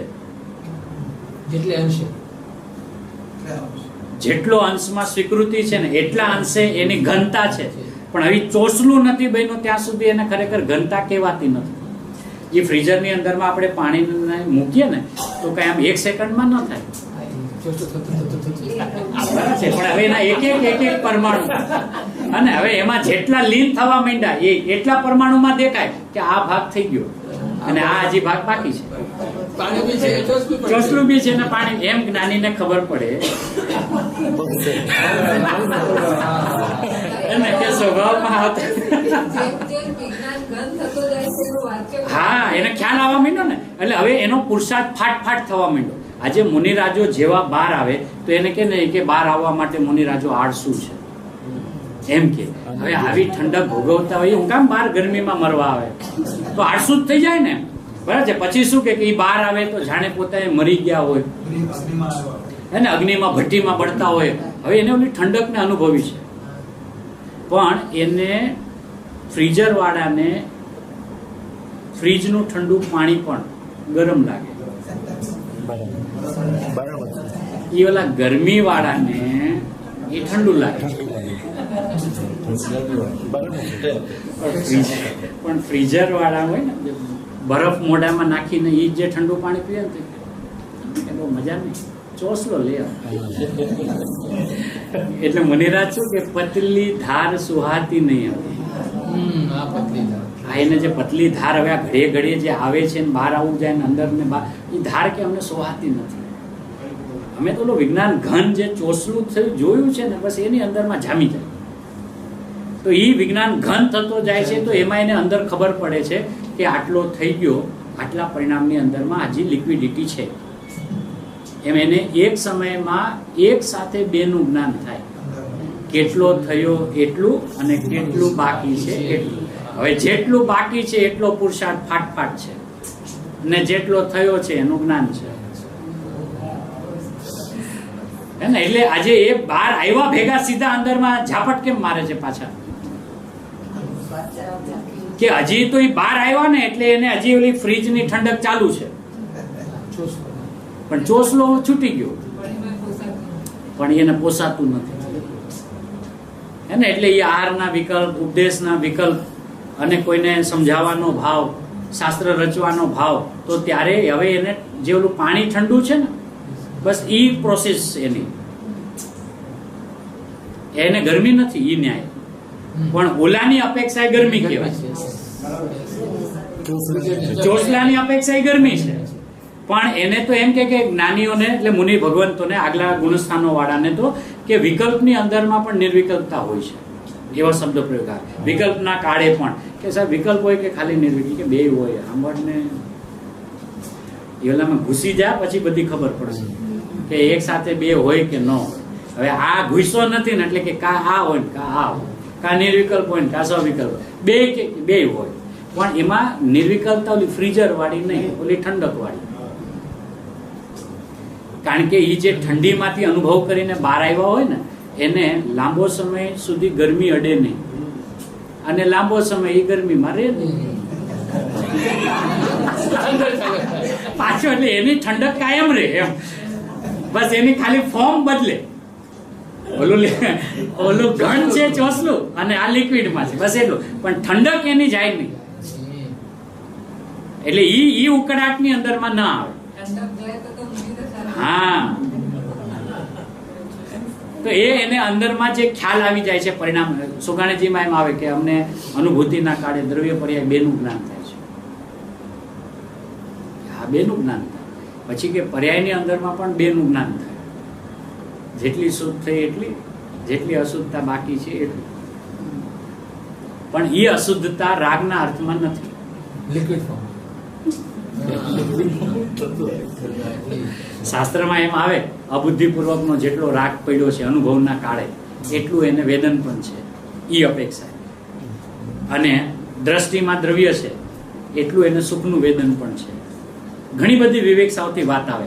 રાગને કોઈ સર્વથા એમ કે ચોથા વાળાને હવે છે જ નહીં, તો એને જ્યારે સિદ્ધ કરવું હોય ગુણસ્થાન અનુસાર કે ભાઈ તો 12મે જાય, આ તું કે ચોથે વયો ગયો, તો કે એમ ન હોય તો પરિણામમાં વિતરાગતા જોઈએ, સર્વજ્ઞપણું જોઈએ, એમ ગુરુદેવ વારંવાર કહેતા. એટલે ત્યાં રાગને સિદ્ધ કરવો છે, પણ ત્યાં રાગ સિદ્ધ નથી કરવો. પણ હવે રાગને કેમ સિદ્ધ કરવો પડ્યો કે જેટલી મારામાં અસ્થિરતા છે એને મારે હું નામ આપવું, જેટલું ચોસલું છે એટલી તો વિતરાગતા છે, બાકીનાને હું કેવું કે એટલો રાગ છે, એટલો રાગ. પણ એની દ્રષ્ટિ રાગ ઉપર ન હોય, એની દ્રષ્ટિ ઓલા ચોસલા ઉપર છે. એને ખબર પડી કે આટલું મારું જમાવટનું કામ થઈ ગયું છે, આટલું બાકી છે. એટલે બાકીને શું કેવું કે આ વિતરાગતા કહો તો આને રાગ કહો. વિતરાગતામાં જ રાગ, પણ એ વિતરાગ રૂપે. હા, એટલે એને ખ્યાલ આવી ગયો કે આટલું જે મારું હજી પૂરણ આશ્રય જે નથી થતો ને એનો મતલબ જ એમ છે કે હજી એટલો રાગ બાકી છે. હવે બહાર આવીને સમજાવે તો સમજાવે શું? તેથી દેહ એક જ ધારીને જાસુ સ્વરૂપ સ્વદેશ. એટલે ગુરુદેવ કે આચાર્ય કૃપાળુદેવ કહે છે કે અવશ્ય કર્મનો ભોગ છે ભોગવવો અવશેષ. એટલે ગુરુદેવ કે કર્મ નહીં હો, રાગ. અવશ્ય કર્મનો ભોગ છે ભોગવવો અવશેષ. તેથી એક જ દેહ ધારીને જાસુ સ્વરૂપ સ્વદેહ. તો કે એને અનુભવની અંદરમાં એવો ખ્યાલ આવી ગયો કે હજી અમુક સત્તાની અંદરમાં, એટલે કે પોતાના પરિણામની નબળાઈને કારણે હજી અમુક પ્રકારનો રાગ પડ્યો છે. એ રાગને ટળતા એક ભાવ લાગશે. હવે એ રાગથી વાત કરે, ઓલા વિતરાગતાથી જોવે કે આ ઠરતા હજી થોડોક સમય લાગશે, અને જમાવટ થતા હજી થોડો સમય લાગશે. હવે જોનાર થર્યા કે નહીં પૂરણ ન્યાથી વાત કરે, પણ એ જયારે બહાર આવીને વાત કરે ને એટલે આમ લખાણમાં આવે એક કર્મનો ભોગ ભોગવવો અવશેષ. કારણ કે જો એને ભોગવવા પડે છે. અરે પણ પ્રભુ એ જ્ઞાની છે ને કે હા, તો જ્ઞાની કર્મોને ભોગવે. એટલે બધે કાંઈ કર્મ શબ્દ રાગ લેવો, કેમ કે એને વર્તમાન પરિણામમાં એની જે સ્થિરતા હતી ને અંદરની, એમાં એને અંદાજ આવી ગયો કે એવો મારો ઉગ્ર પુરુષાર્થ નથી કે આજ ભવે ચોસલું થઈ જાય.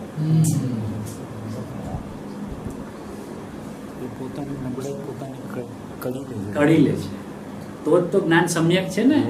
સમ્યક એટલે બધું અંદરનું જેમ છે તેમ જાણે, કોઈ વાત છુપાવે નહીં. એ એની તાકાત ન હોય તો કહી દે પ્રભુ વસ્તુ તો આવી છે પણ એવા પરિણામમાં અમે રહી શકતા નથી, એવી અમારી નબળાઈ છે. પણ આ પરિણામ ભાવવા યોગ્ય નથી હો, છે તો અપરાધો, છે તો બંધના કારણો, એમ એનું જ્ઞાન પણ કરે અને એનો સ્વીકાર પણ કરે કે ભાઈ આપણે તો વિતરાગ સ્વભાવિક છીએ એટલે રાગની ચર્ચા જ નહીં. કે ના ના હોય ને પ્રભુ, કારણ કે મારા જ નબળાઈના પરિણામ છે ને, કોઈ ગામના તો છે ને. રાગના પરિણામ મારામાં હોય તો મારા જ હોય ને. પણ એમ કે એ મને શું કામે સ્વીકારવા પડે છે કે તમને એમ લાગે છે કે હું રાગ સ્વીકારું છું. હું અંદરમાં જઈને મારા વિતરાગ સ્વભાવને જોઈને કહું છું. આટલો ફરક છે. હા, તમે જેને રાગ સમજો છો ને એ તો મારા નિરપરાધ સ્વભાવની અંદરમાં જોઉં છું તો મને અપરાધ લાગે છે કે આટલી મારામાં તાકાત હોવા છતાં એવું વર્તમાનમાં પરિણમન કેમ થતું નથી પૂરું. આ ચોસલું કેમ થાય? એ જે ધીરે ધીરે પ્રવાહક્રમમાં વધે છે આગળ, એની અંદરમાં ક્યાંય ત્રુટકતા આવતી નથી, એમાં ક્યાંય વિક્ષેપ આવતો નથી. એમાં તો મારી સ્થિરતા દિવસ રાત વધતી જ જાય છે, પણ તો પણ વધતી જાય છે ને, પૂરણ નથી ને. એટલે એને જ્ઞાનીને પણ ઈ સમયે ઈ પરિણામ સક્રિય લાગે છે. કાંઈક બાકી છે ને. ભલે હું ધસમસતો મારા સ્વભાવમાં જાઉં છું, પણ જઈને પાછો આવું છું ને, પાછો જાઉં છું ને, પાછો આવું છું ને, એટલે એને સક્રિયતા લાગે છે.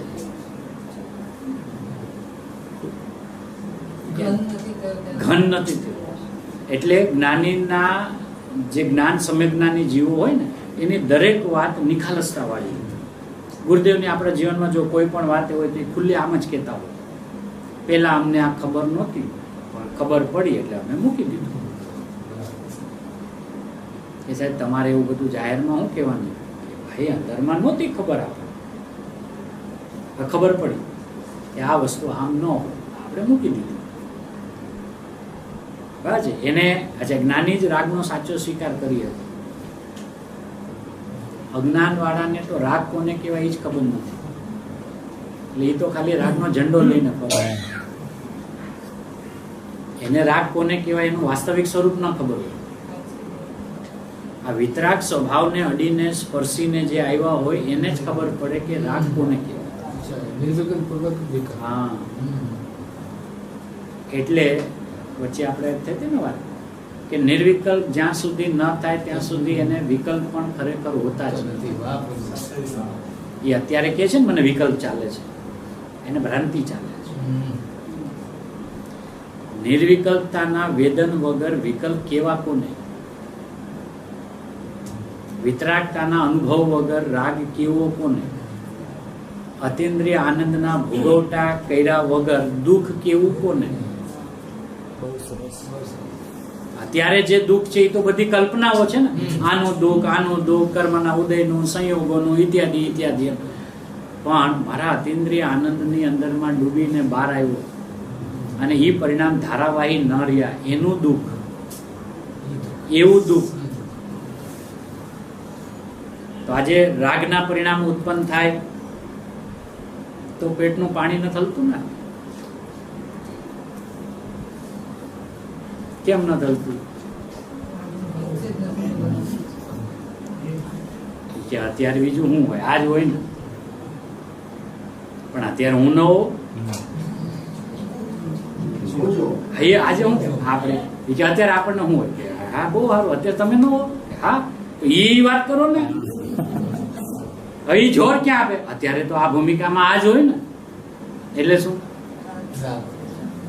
એટલે એને જીવંત રાખે. હવે એને દુઃખરૂપ નથી લાગતું એટલે જીવંત રાખે છે ને. એક માથું દુખે ને તો ક્રોસિન લઈ આવે તરત.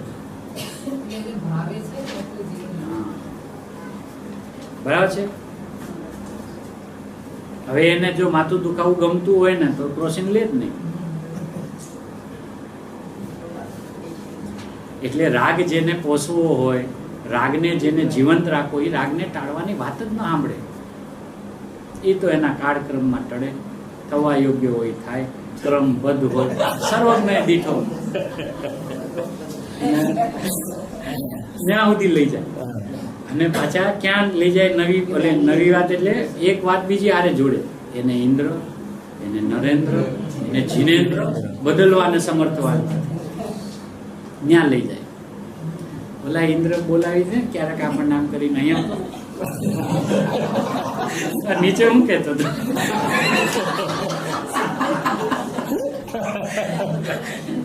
સાહેબ શાસ્ત્રમાં તમારું નામ આવે છે ઇન્દ્ર, નરેન્દ્ર, જીનેન્દ્ર બદલવાના. જીનેન્દ્ર તો આવે નહીં, કેવા આમ કરવા. આ ઇન્દ્ર કદાચ આવે, આપણા પૂર્વના મિત્રો હોય તો આવે ને. હવે અહીંયા શું કે છે તું આ કે શાસ્ત્રમાં તમારા નામે વાત આવે છે કે તમે એક પણ પરિણામને ફેરવી ન હોય. હા, એ વાત સાચી છે. તમને ખબર છે કયા અને શું કામ? કે જો સ્વભાવભૂત પરિણામ હોય એ ન ફેરવે. એટલે અમે એક પણ પરિણામને અમને ફેરવવાનો ભાવ જ નથી આવતો, એનું નામ ફેરવી શકતા નથી. ઓલા તો આપણા પરિણામ જ નથી. હવે આ એના નામે ઇન્દ્ર, નરેન્દ્ર, જીનેન્દ્ર એને બદલવાનું સમર્થવાન. પણ ઓલા કે હું કામ બદલવાનું સમર્થવાન નથી, ગુરુદેવને ન પૂછ્યું. અને આ રાખીને જીનેન્દ્ર થયા છે કે આ ટળ્યા ત્યારે થયા. એ રાગના પરિણામમાં જોર આપીને કહે છે ને આને ઇન્દ્ર ન બદલી શકે. એ ઇન્દ્ર તો બદલી શકે, ત્યારે તો ઇન્દ્ર થયા છે. એક અવતારી છે ને, એ તો એની નબળાઈ છે એક સમયની જાણે છે કે વચ્ચે એક ભવ આવશે, પણ એ ભવ અમારા માટે જ્ઞાનનું જ્ઞેય છે. ભવ તરીકે ભવ જ નથી. એટલે એ તો રાગના કાળે એને રાગી જાણતા જ નથી, એ તો પોતાને વિતરાગી જ માને છે. બરાબર છે. હવે એ એમ કે આને અમે બદલવાને સમર્થવાન નથી. આ તો એનું એને પોષણ કરવું છે ને, એટલે મોટા પુરુષોને આગળ કરીને એના નામે એના ભાવને પોષા આપે છે. પણ એવો કોઈથી વિચારમાં આવ્યો કે કેમ એ લોકો ન ફેરવી શકે. એક બીજું, એને ફેરવવાનો ભાવ કેમ નથી આવતો. મૂળ વાત એ છે કે કેમ નથી ફેરવી શકતા એ જવા દો, પણ એને એવો ભાવ કેમ નથી આવતો. તો કે પણ એનો ભાવ આવે હું કામ? જેને પોતાના વિતરાગ સ્વભાવમાંથી વિતરાગ જ્ઞાનની ધારા વહેતી જોઈ હોય એ પરિણામની ફેરવે તો શું કરે પણ ફેરવીને, અને શું કામ ફેરવે પણ. હવે એ ન્યાય જો આપણને બેસી જાય કે આમ કેવું છે, ફેરવવાને તાકાતવર નથી તો એ નથી ને આપણે છીએ, તો એનાથી અધિક થઈ ગયા. એનો બીજો અર્થ શું થયો? ઇન્દ્ર, નરેન્દ્ર, જીનેન્દ્ર ન બદલી શકે, પણ હું તો મારા પુરુષાર્થનો કડાકો બોલાવીને એને ફેરવી આવું. એટલે આ તો જીનેન્દ્રથી આગળ વધ્યા, પણ એનું વાચ્ય શું? એ જ્ઞાની ધર્માત્માને કેમ ભાવ નથી આવતો? કે એને એના સ્વભાવને જોયો છે, અને એ સ્વભાવમાંથી જે ધારા વહી છે ને, એ ધારા એને ક્રમબદ્ધ ભાઈસી છે. કે જ્ઞાનના પરિણામમાંથી જ્ઞાન આવે, શ્રદ્ધાના પરિણામમાંથી શ્રદ્ધા આવે, આનંદના પરિણામમાંથી આનંદ આવે. હવે આમાં ફેરવું હું? અને બધું સ્વભાવભૂત પરિણામ. તો કોને ફેરવું અને ફેરવાનો ભાવ શું કામે આવે? તો એ વાંચીએ છે ખરેખર એનું, પણ એ પોતાના રાગને પોષવા માટે આ મહાપુરુષોના નામ લઈને એને આગળ કરે છે. કે ખબર નથી, શાસ્ત્ર નથી વાંચતા. ઇન્દ્ર, નરેન્દ્ર, જીનેન્દ્ર બદલવાનું સમર્થવાન નથી. શેને? રાગને.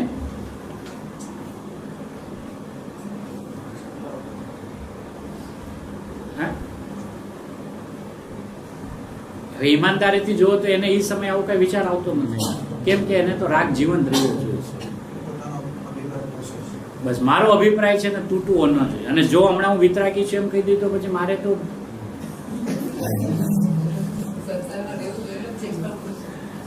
રખડવી પટ્ટી મારી બધી બંધ થઈ જાય. હવે એને રખડપટ્ટી બંધ થાય આકરી લાગે છે. ભાવના એમ ભાવે કે આપણી રખડપટ્ટી ક્યારે બંધ થાય? ઓલા કે સબ અવસર આ ચૂકા, તો હમણાં નહીં. આમ ઘણા યાર આપણે વાત કરીએ ને, મને તો સ્વાધ્યાયમાં બહુ રસ, અને અમે તો બેસીએ ને તો કે 12 કલાક સુધી બેસીએ. આપણે હાલ હમણાં નહીં, હમણાં જરાક કામ છે. ગજબ કરો છો. એટલે જયારે સબ અવસર આ ચૂકા, ઘા મારવાનો સમય આવ્યો તો હમણાં નહીં. બાકી મને તો આમાં પૂરો રસ. આખો દી હું આમાં જ ગળા ડૂબો. આ ગળું એમાં ડૂબાડી દીધું છે. આમ ગળું ડૂબાડવાનું નહોતું, ઊંચું કરવાનું. આ ગુંગળાઈને મરી ગયો એની ને એની અંદર. તો એ પરિણામની વ્યવસ્થા ન સમજાણી. આપણે આપણી બુદ્ધિ અનુસાર એના અર્થ કર્યા, અને અંદરમાં પૂછ્યા વગર જ્ઞાનીઓને આપણી રીતે ભાવને બેસાડી દીધા. એટલે હવે જે કાંઈ પરિણામ થાય એને કેમ લેવા?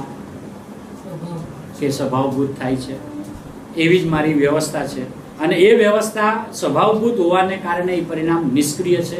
નિષ્ક્રિય હોવાને કારણે એમાં ફેરવાનો, બદલવાનો, ટાળવાનો, આગળ લાવવાનો, પાછળ લાવવાનો ભાવ જ ના આવે. ગુરુદેવ દ્રષ્ટાંતથી સમજાવે, માળાનું દ્રષ્ટાંત આપીને કે ભાઈ માળાના મણકાની અંદરમાં એક પણ મણકું જો આગું પાછું કરો તો માળા તૂટી જાય. પણ કોઈ જીવને એવો ભાવ આવ્યો છે આજ દિવસ સુધી?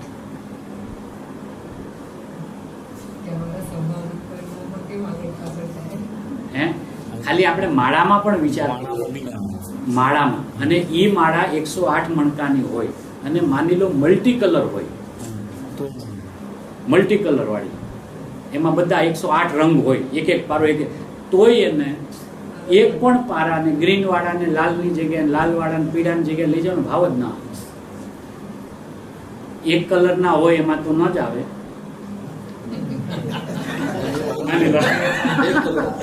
એમાં તો એમ કે ના આવે, પણ એને મલ્ટી કલરમાં નથી આવતું. તો એને ખબર છે કે આમાં ફેરવીને કરું હું, એ મણકું અહીંયાથી ઉચકીને અહીંયા લેવું, મણકું જ રહેવાનું. નહીં પણ એમ કે હું કદાચ લઈ આવું, હવે બહુ એક્સપર્ટ કારીગર હોય તો એ એવી રીતે આને ગાંઠ બાંઠ ખોલે, ઉપરથી જરા કેચી મારે, ઓલાને આમ કાઢે, પાછું દુકાનવાળો માળા તૈયાર કરે, એ બધા ફેરવી ન આવે. પણ કે આમાં ફેરવવું હું પણ આમાં આ મણકું જ છે ને અલ્ટિમેટ. આનું સ્વરૂપ બદલાઈ જતું હોય તો કયો? તો આપણે લાલની જગ્યાએ લીલું લઈ આવે, પણ લીલું થવાની જગ્યાએ સફેદ થઈ જતું હોય, એનો આકાર બદલાઈ જતો, એવું કંઈક એમાં વિચિત્રતાઓ થતી હોય તો હવે મણકું અહીંયા પેલામાં રહે. અચ્છા, પેલું કોને કહેવાય? એ બી એક મોટો પ્રશ્ન છે ને, કે આ માળા છે 108 પારાની, એમાં પેલો પારો કયો? તો કે જ્યાં હું હાથ મૂકું ઈ પેલો. ઈ પેલો નહીં, ઈ પેલો નહીં, આ આંગળી જેમાં પડે ઈ પેલી. હવે ઈ પેલાનું નક્કી આ કરે, પેલો ન કરે. તો આવી જેને ક્રમબદ્ધતા અંદરમાં વ્યવસ્થિત દેખાય છે એનો ભાવ જ ના આવે. હવે ઈ જ્ઞાનના પરિણામને જોવે, અને આમ માળાની અંદરમાં બધા જ્ઞાનના પરિણામ આમ લાઈનથી હોય, બરાબર, બધા જાણવાના પરિણામ. હવે આમ હાથમાં માળા લે તો કયા પરિણામને ફેરવે?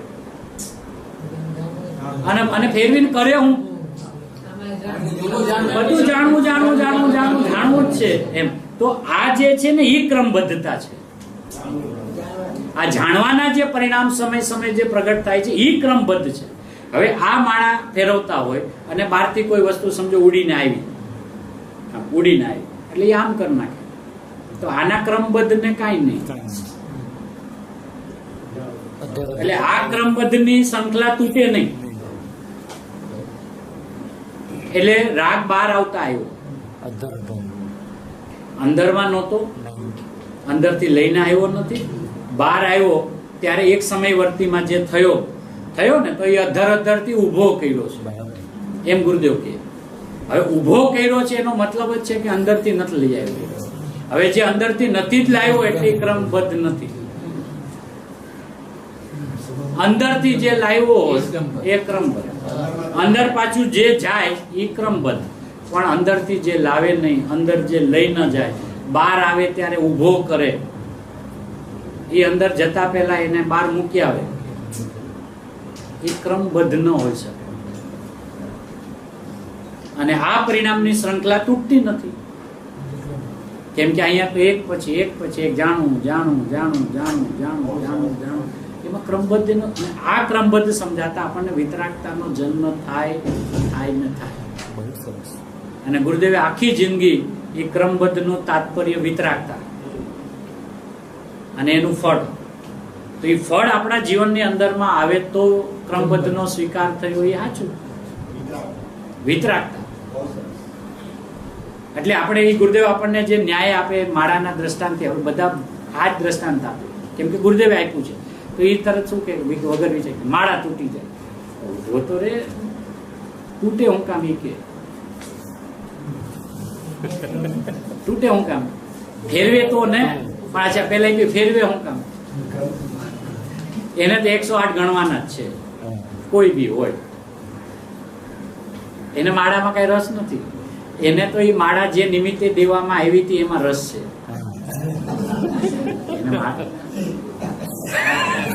રસ છે માટે મતલબ કે ઘરમાં કઈક રોગ આવી ગયા, ઉપાધિ આવી ગઈ હોય ને, બહારમાં કઈ બધું ઠેકાણે પડતું ન હોય, અને આપણે ક્યાંક ગયા હોય નાની ધર્માત્મા પાસે, એટલે એમ કે તમે શાંતિનાથ ભગવાનની માળા કરો એટલે તમને શાંતિ રહેશે. તો એને શાંતિનાથ ભગવાનમાં રસ ન હોય, એને તો એની શાંતિ કેમ થાય? એટલે એ તો એટલે એને તો એને એમ કહ્યું ને કે આમાં તમે એકાદું આગળ પાછળ કરના આપણે જવા દે ને, ઈ જ રહેવાનું છે ને. આમાં અને બહુ સ્પીડમાં દેખાડે પોતે 3-4 જવા પડે, 4-5 જવા દે તો એનો કાર્યક્રમ તૂટે નહીં હો. ઈ ક્રમમાં એક પછી જ એક આવ્યા હોય. એ તો ઈ આમ કે મેં 5 હારે લીધી, પણ ઈ લાઈન થી જ હોય. એટલે આખી વિતરાગતા અંદરમાં આપણને ફળે ફૂલે કેવી રીતે કે જેની અંદરમાં બોજો નથી. અને ગુરુદેવે આપણને આખું જીનાગમનું રહસ્ય કાઢીને જે આપ્યું છે અને ગુરુદેવે એના જીવનની અંદરમાં એને એપ્લાય કર્યું અને એનું ફળ આપણે બધાએ જોયું છે. ક્રમબદ્ધનું ફળ ગુરુદેવના જીવનમાં આપણે જોયું છે કે એની વિતરાગતા ચારેય બાજુ તરવરે એમ, એની વાણીની અંદરમાં, એના વર્તનની અંદરમાં, એના ઉપદેશની અંદરમાં, બધી જગ્યાએ.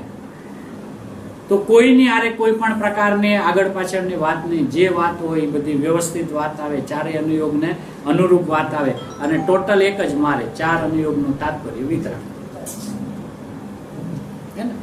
એવી વિતરાગની વાત આગળ ગુરુદેવ. હજી તો આમાં ઘણા બધા બોલ છે, એક એક બોલ ધીરે ધીરે જાય. એના પછીનો બી છઠ્ઠો બોલ બી બહુ સારો છે અને ક્યાંક ક્યાંક શુદ્ધ પર્યાયને આત્મા કહેલ છે તેનો આશય શું?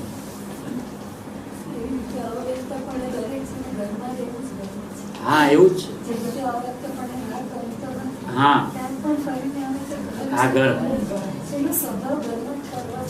એટલો જ ને. એ ખાલી ભલે ફ્રેશ થવા માટે બહાર ઉપાડો કરીને જાતો બી હોય પણ પાછો ઉપાડો લઈને ઘરે બી આવતો. પછી ત્યાં જઈને એ ઉપાડો લે કે હવે ઘરે હાલો, ઘરમાં એ ઉપાડો લે કે હાલો બહાર. એટલે ત્યારે એને ખબર પડે આ સક્રિયતાથી બસ થાવ, નિષ્ક્રિયતામાં આવી જાવ. બરાબર, આમાં થાક લાગે છે એને. હિલ સ્ટેશનમાં એ તાકાત નથી. આ હિલ છે ને ઈ સ્ટેશન, એટલે ત્યાં હોલ્ડ કરો, મસ્તી કરો. એને ગંધ એવી વાત આગળ ગુરુદેવ જેમ સમજાવશે તેમ સમજશું. મંગલમય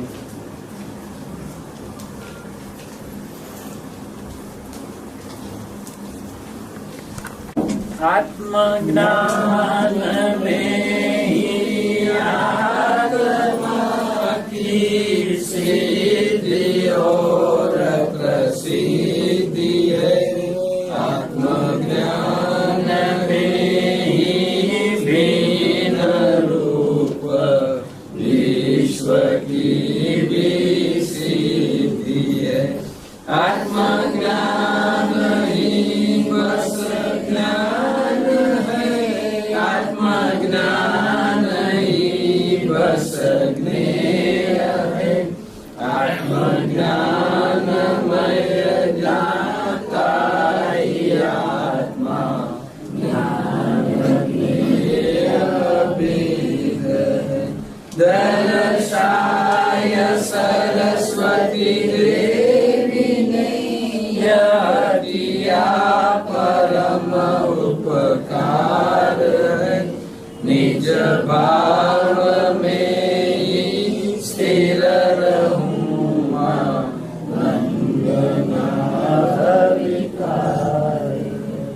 निज भाव में स्थिर रहूं वंदना विकार.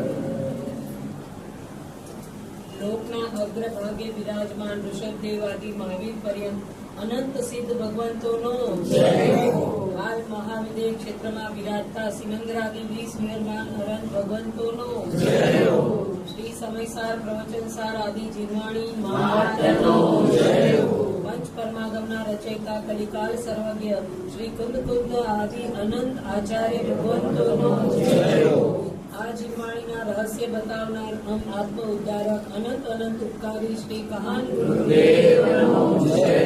સનાતન વિદ્યા દિગંબર જય.